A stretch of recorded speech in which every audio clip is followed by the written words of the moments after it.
Hi everybody, good morning and welcome to Conversations with MM. This is Marivir Montibon here in New York.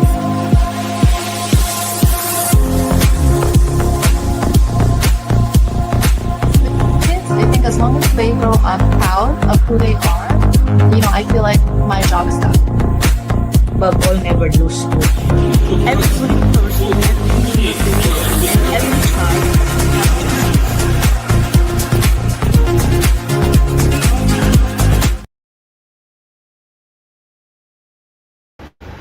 Hi everyone, welcome to Conversations with MM. This is Marivir. I'm here at the UN on First Avenue. And before we have a conversation with my guest, I'd like to give you a little bit of information about the UN.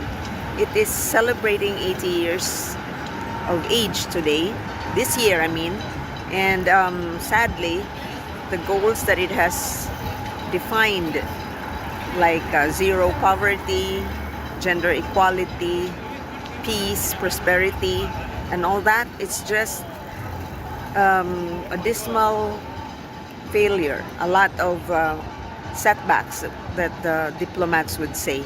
Because first of all, the war situation has increased globally, and then that has impacted so much on the safety and economic development of people. So there's a lot of problem there, especially in Ukraine, Africa, Israel, Palestine. So there's a lot to improve on in terms of pushing for peace, gender equality, and unity among nations all over the world, in the community of nations. So it's sad. But on the other hand, the non-profit organizations and certain governments are pushing the best way they can to implement projects that would lift the lives of people. Apparently, of course, it's not enough. So our lifetimes may not be enough to help improve the world, but then you have to keep doing it. So now I'd like to take you to my conversation with Kathleen Cronin. Enjoy.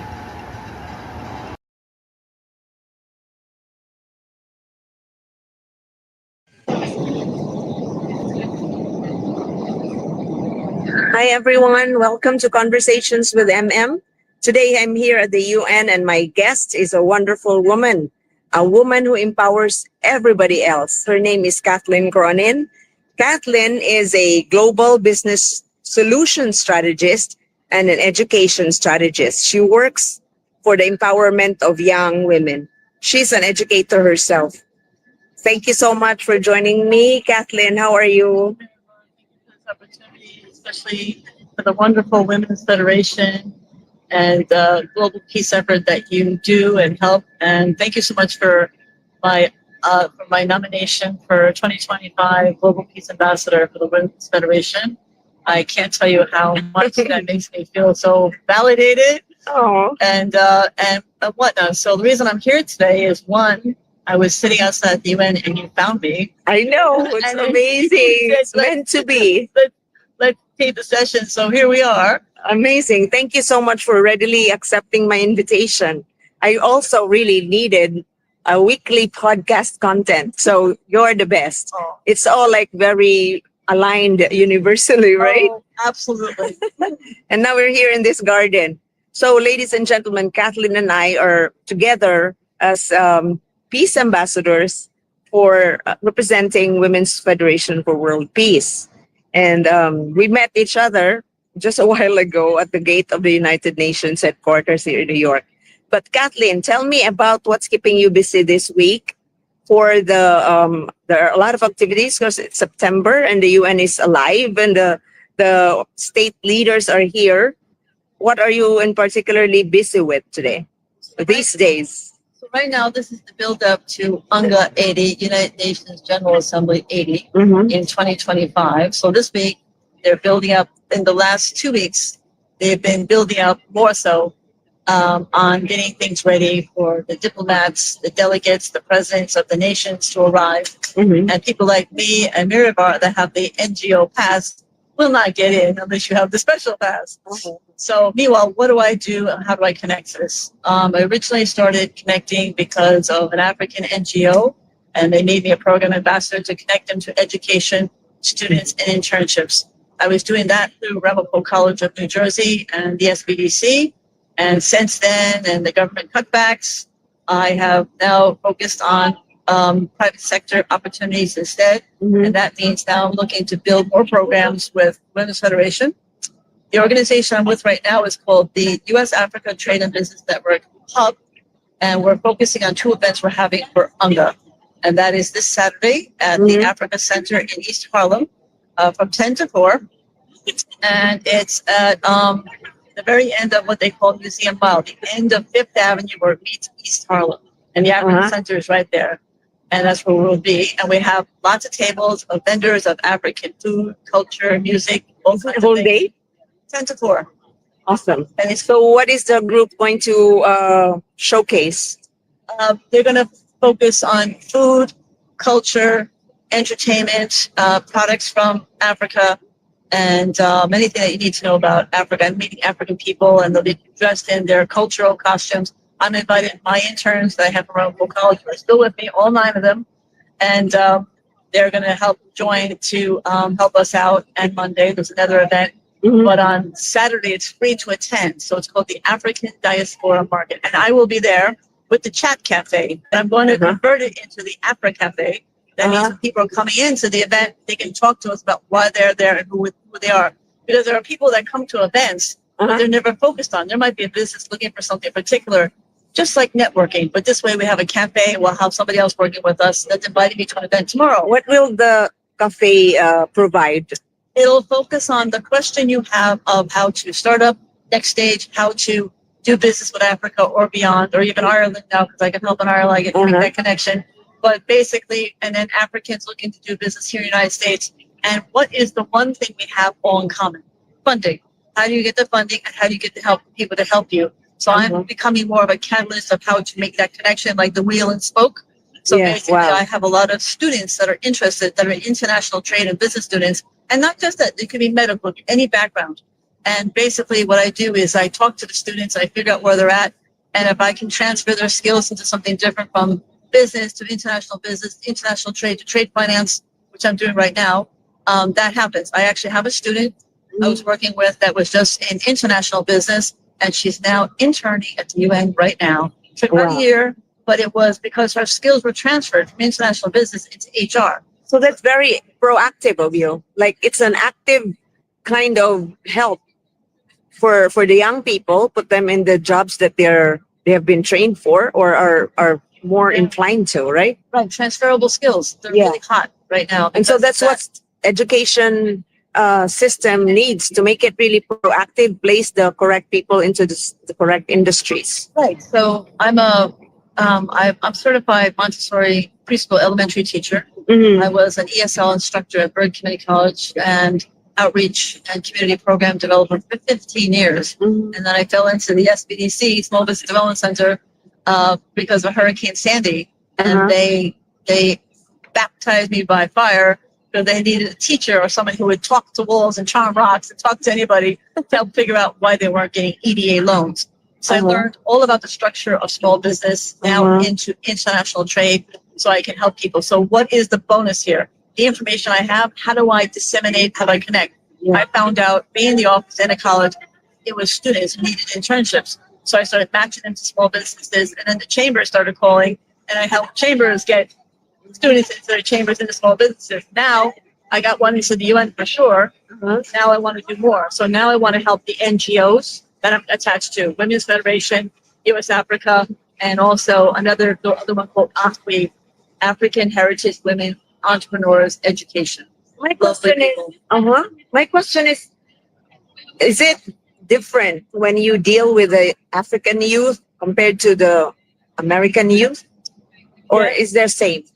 Or what's the distinction? The only distinction is the want to connect and the need to understand. And the people that I talk to are usually in master's programs, or they're in PhD programs, or in their fellowship programs. Mhm. I've talked to American high schoolers here into accelerated programs Yeah. that are the seniors going into college, and they're all the same. They're all on board. They want to know about the African Americans, want to know about the Africans want to know about the African Americans. The Europeans want to know more about what the opportunity in Africa is, and the Africans want to know more about the Europeans. So I connect that through Ireland and all these NGOs that I'm getting connected to. So when I go to, so now I have a new opportunity that I just started last week, volunteering with the UN Women's Guild. They have a store. So when you go to the UN, you go downstairs, you can go to the coffee shop, you can go to the tourist shops. There's a book shop, there's a Yeah. volunteer shop. Yeah. And when you go down there, at the very end behind the stairs, you don't see it. It's called the UN Women's Guild store.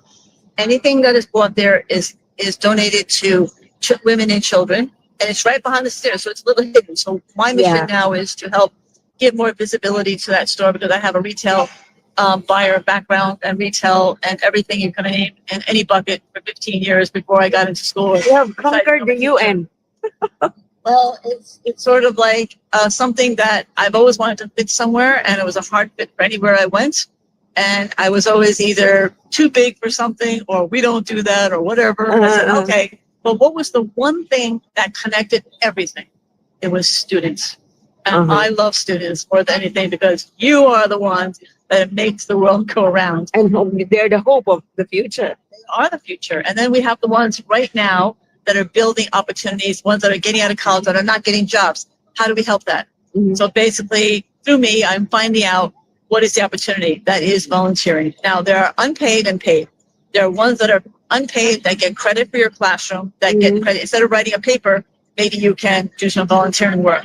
Now, they're not always going to be at the UN, but there's always missions, there's opportunities, but there's also small businesses, medium-sized businesses, corporations, and now we also have the Port Authority here in New Jersey. I just found out recently about things that are opportunities there, that they want interns there to figure out, because you can get into a job like I did before. You could be going to school for something, all of a sudden you're like, well, I don't want to do this. I want to do something else. So how do you deal with that? You transfer the skills into something else, into a volunteer job. You want to try for a while and see if it fits. You help them volunteer into something to find out if their heart is really meant for that. Their skills are developed. And a well-developed vetting conversation.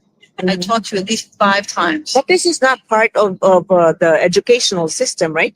You're innovating this. Oh, this is like a counselor. I wish I had been a counselor or a psychologist, because you really, the education system is not geared for everybody. Through my Montessori training, I really learned about the disparity of learning styles. Yeah. And I was one of those students in early elementary school of learning math and very, things that were hard to understand. I understand languages for some strange reason or other, and I picked them up easily because I practiced 7. But what are these languages? Well, in my house, we were speaking Irish. Outside the house, English, obviously. A lot of students I worked with Spanish. A lot of my students were Korean, Japanese, German, and French. I had to practice when I went to Europe with my sister. And So you're a linguist. Polyglot. Amazing. Linguist is someone who actually speaks them. I practice them. My intern at the UN right now, who's from Korea, he actually speaks 8 languages because her father was an Olympian trainer. So they took their business and they went around the world. So how does that feel like? How does the brain operate? You have 7 languages there. Does it take you a few minutes to decode and then talk? I guess I learned it because I was in Montessori schools here in Manhattan, in New York City, in preschoolers.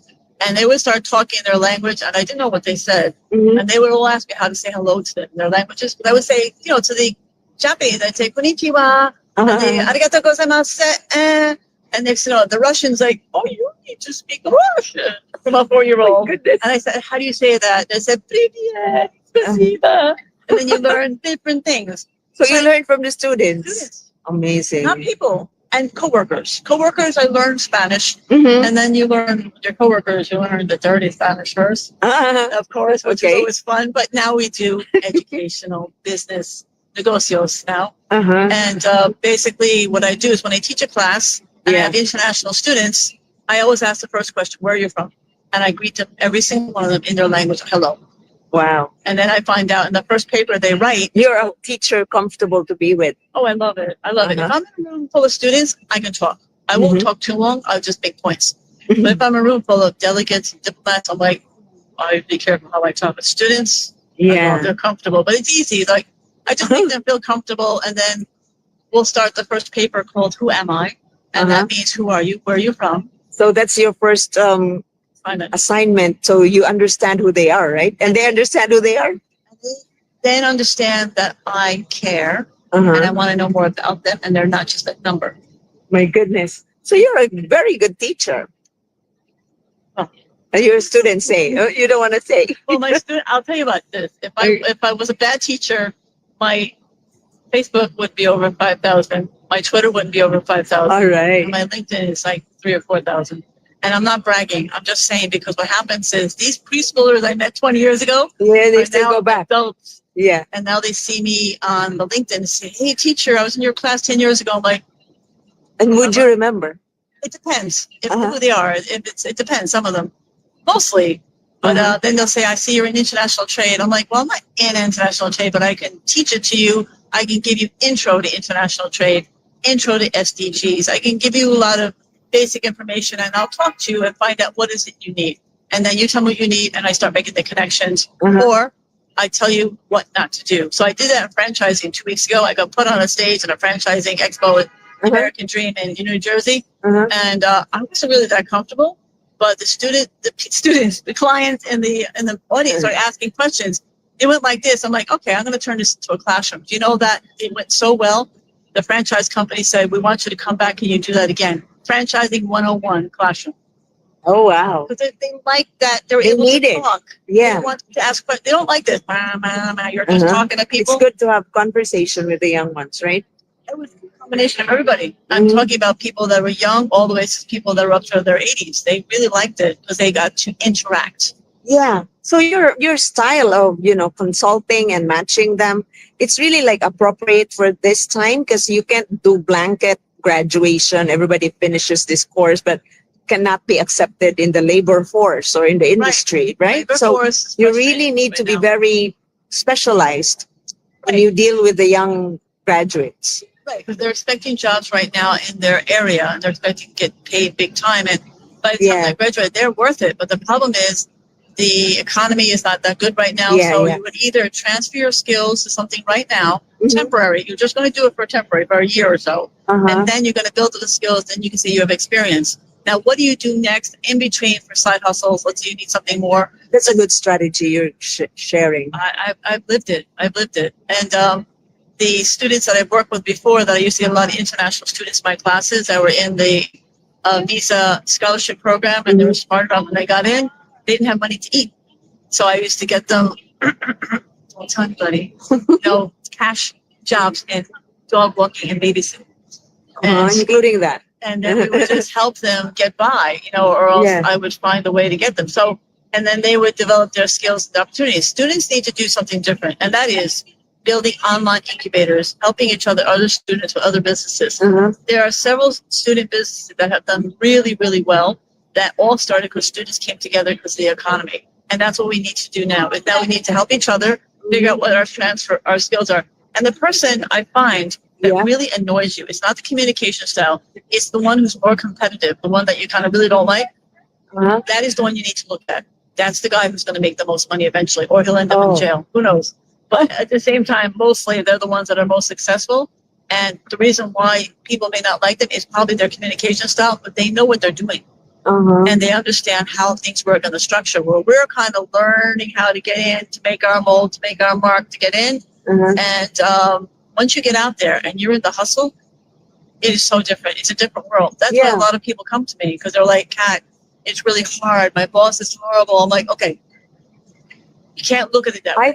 I think your name should be real life advisor. It's not like very technical, like a strategist or something. Yeah, well, I'm 63 and a half now. So I've learned the ups and downs of working for institutions and whatnot. And that's why now I contract on my own. And I'm always looking for opportunities for schools, universities, countries, anybody that needs help, that needs me to do that. I am building an SDG program right now. Yeah, what is that? Tell us about it. It is about students that are learning to intro to SDGs and how they're going to be changing, and about the agreements and everything coming for 2030, 2045, the XDGs coming up, the former MDGs that millennials will know about that, and how things are changing and what the strategies are and what countries are agreeing, especially on the SDG 17. If you don't know what the SDG 17 is, I want you to do your homework and take a look at that. Oh no, she's being a teacher now. I wouldn't even remember. SDG 17, that's the last one. There's 17 SDGs. The partnerships, right? Oh, I How that remember. works. There was the SDG week here at the UN. I was very lucky to go for a couple of times. And the last thing that they kept on doing the amendments on was SDG 17 and the agreements on what they agreed to do. It was really fascinating just to be in that room and looking at the voting of the country. It was mind blower, and just seeing the impact of the world. And so now this is the focus. So yesterday I was on a panel for the Nigerian consulate for an SDG investment event, and they asked about the SDGs. What's my idea about internships, incubators online in the chat cafe? The chat cafe is something I started just this year. It's just something I did when I was a teacher at Bergen Community College in Hackensack. And it was called the Chiarco Chat Cafe because that's the name of the building. And then people kept on calling it the Cat Chat Cafe. You should have called it Cat Cafe. Well, what happened was... It has a good kick. Right. So the students that came to my chat cafe were like, teacher, you need to do this outside the school. I was like, and you know, I started my business because of students.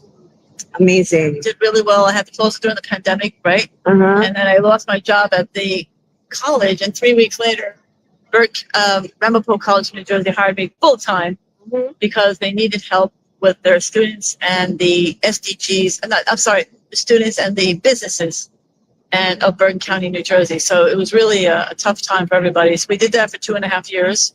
And now I'm focusing on the next steps on what I've learned in the last 5 years of students and interns. And I found that the best thing is to talk to them first.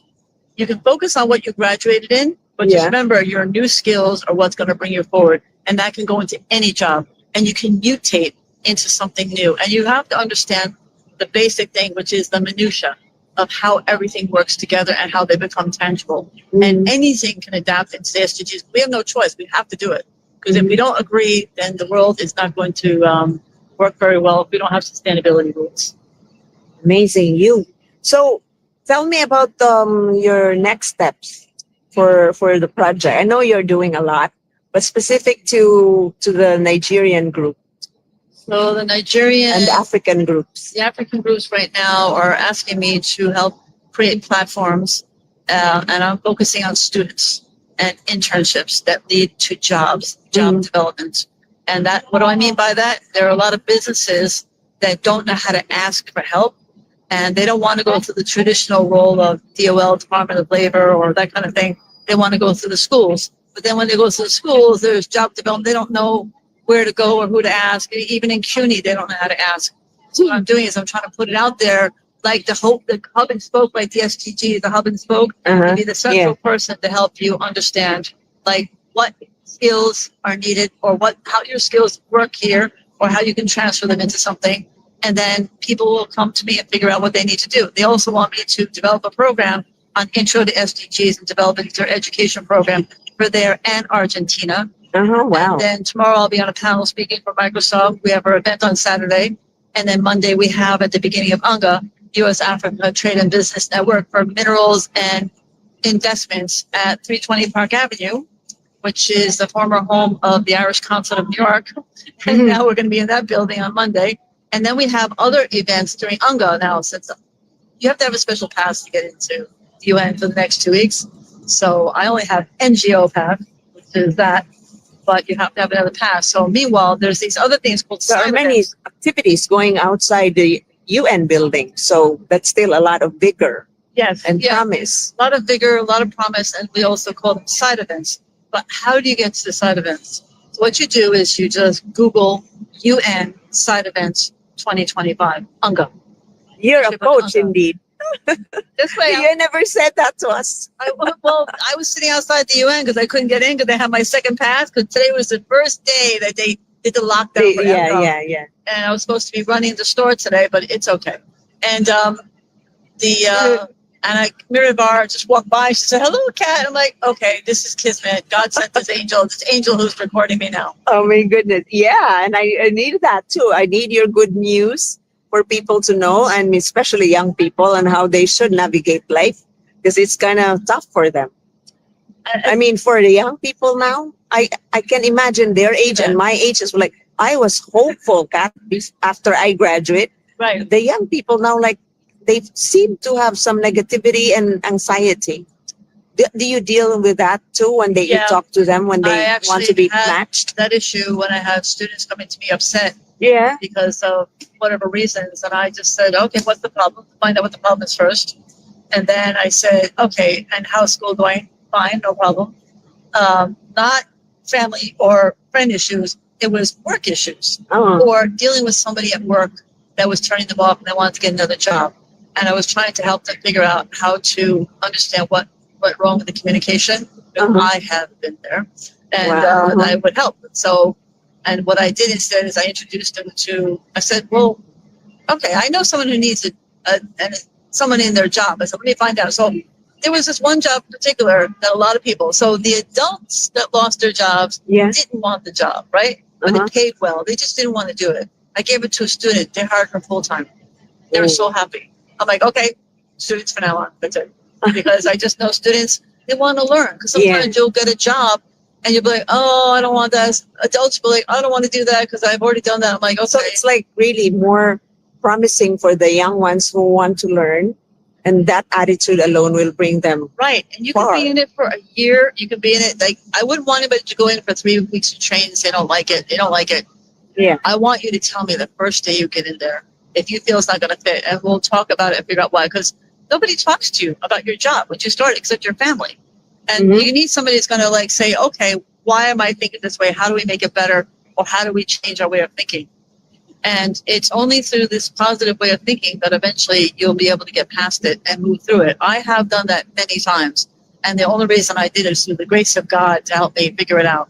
Amazing you. So parting shots, what's your word for people who, like, what makes a person empowered and enabled, Are you talking inspired? about looking for or giving?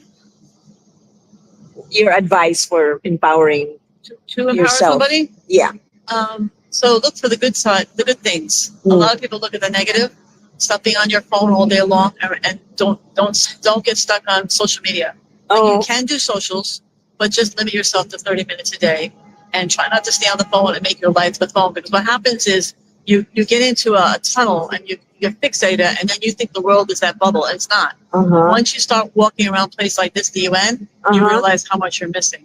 Because I was that person, because I was doing social media for a college and whatnot. And then I kind of lived on it for a long time because I was with an organization here as well, a business organization. I was on their board. I did a lot of their socials for them. And I was in that world. And you can get sucked in. So what you have to do is you have to Google events that are important to you. Business and cultural events, not necessarily Eventbrite, but Eventbrite is pretty good. But Googling free events, New York City, free events in your town, whatnot, chambers of commerce. If you're interested in business, if you're interested in cultural, you can do the Rotary. The Rotary is safe. There's usually nice people there. A women's club, a men's club. So go out and socialize. Go out and Google where these places are. Meetup.com I've found to be very good, but it has to be a very large group. Don't go to a meetup group that's only 3 people and you don't know them. It's scary, right? Right. Don't go to like the middle of Brooklyn or someplace you've never been to before. And just make sure you're always there with people you know before you go. Yeah. Just know before you go. It's really important. Amazing you. Thanks for being such a good coach. Oh, anytime. I'm available. Just let me know. Contact me through Mirabar. Okay. Thank you so much, Kathleen, for your time with me. It's a wonderful time talking to you underneath this shady tree here on 43rd and 1st. Between 2nd and 1st. Yeah. Right down the street from the wonderful UN. Yes. Thank you, everybody. And hope you enjoyed our conversation. That's for the young people to have a little bit of coaching about how to navigate life outside the classroom. Thank you, everyone. And